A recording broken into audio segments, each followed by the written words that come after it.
দর্শক, পশ্চিমবঙ্গ বিধানসভা নির্বাচনের ফল ঘোষণার সর্বশেষ তথ্য জানাতে কলকাতা থেকে আমাদের সাথে সরাসরি যুক্ত হচ্ছেন সহকর্মী সত্যজিৎ চক্রবর্তী।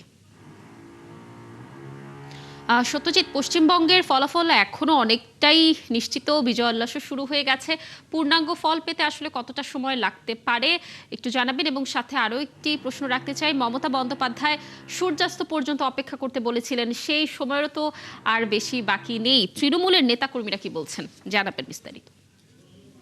দেখুন, তৃণমূলের নেতা কর্মীদের কিন্তু কার্যত খুঁজে পাওয়া যাচ্ছে না। যখনই দেখলো তারা যে যে ট্রেন্ড ভোটের গণনার, সেখানে তারা কখনোই কিন্তু বিজেপির কে ওভারটেক করতে পারেনি, এমনকি 100-র কোটা ছুঁতে পারেনি।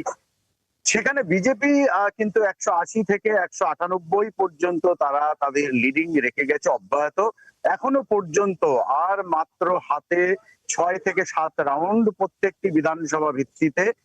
সেখানে কিন্তু কোনোভাবেই আর জয়ের সম্ভাবনা তৃণমূলের নেই। তা দেখে যে যার মতো তারা কিন্তু নিরাপদ আশ্রয়ে অবস্থান নিয়েছেন, এবং বিভিন্ন জায়গায় কিন্তু বিজেপি কর্মীরা যারা 2021 সালে হারের পর বিজেপি হারের পর যারা আক্রান্ত হয়েছিল তৃণমূলের হাতে, সেই সমস্ত আক্রান্তের এবং সেই সমস্ত হামলার শোধ নিতে ইতিমধ্যে নেমে পড়েছে বিজেপি কর্মী সমর্থকরা। তারা তৃণমূল সমর্থক নেতা তাদের বাড়িতে আক্রমণ করছে, তাদের পার্টি অফিস দখল করছে, চলছে ভাঙচুর। সাথে সাথে ঘটনাস্থলে রাজ্য পুলিশ এবং কেন্দ্রীয় বাহিনী ঘটনাস্থলে পৌঁছে লাঠিচার্জ করে তাদের সরিয়ে দিয়েছে। উল্টো দিকে অন্যদিকে কিন্তু নবান্নে, যেটা যেটা হচ্ছে পশ্চিমবঙ্গের প্রশাসনিক প্রধান কার্যালয়, যখনই দেখা গেছে যে বিজেপি জয়ের দিকে, সঙ্গে সঙ্গে কেন্দ্রীয় বাহিনী নবান্নের নিরাপত্তার দায়িত্ব নেয় এবং সেখানে কর্মীদের ঢোকা বেরোনোর উপরে কড়া নজরদারি এবং তল্লাশি করা শুরু হয়েছে। এবং নবান্নের অদূরে সেখানে বিজেপি কর্মীরা তারা কিন্তু গেরুয়া আবির মেখে তারা জয়োল্লাস করছে।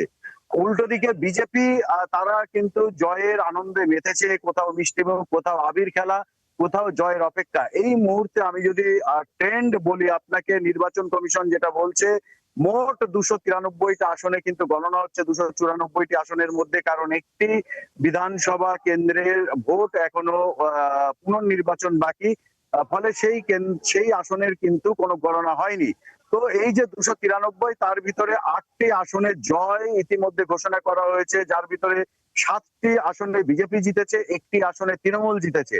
আর এগিয়ে বিজেপি 191টি, আর তৃণমূল কংগ্রেস 98টি, এবং কংগ্রেস 2টি আসনে, আম জনতা পার্টি তারা 2টি আসনে, কমিউনিস্ট পার্টি 1টি আসনে, এবং ইন্ডিয়ান সেকুলার ফ্রন্ট আইএসএফ 1টি আসনে এগিয়ে।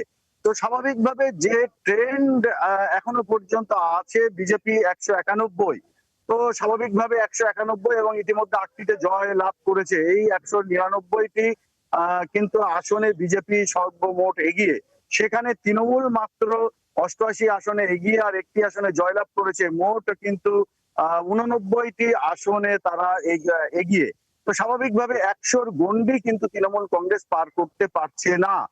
তৃণমূল, যদিও মমতা বন্দ্যোপাধ্যায় দুপুরে একটি ভিডিও বার্তা দিয়ে বলেছেন তাদের নেতা কর্মী এবং যারা বুথে গণনা কেন্দ্রে যারা এজেন্ট আছে তারা যেন গণনা কেন্দ্র না ছাড়ে, কর্মীরা যেন এলাকা না ছাড়ে, এবং অভিষেক বন্দ্যোপাধ্যায় বলেছিলেন 4 থেকে 5 হাজার লোক জড়ো করতে, কিন্তু দেখা গেল দিনের শেষে বিকেলে, পড়ন্ত বিকেলে কেউ কোথাও নেই, তৃণমূলের দেখা নেই। সত্যজিৎ, ধন্যবাদ আমাদের সাথে যুক্ত থাকার জন্য। নিশ্চয়ই আমরা পরবর্তী সংবাদ সংযোগগুলোতে আপনার মাধ্যমে বিধানসভা নির্বাচনের সর্বশেষ আপডেট দর্শকদেরকে জানানোর চেষ্টা করব।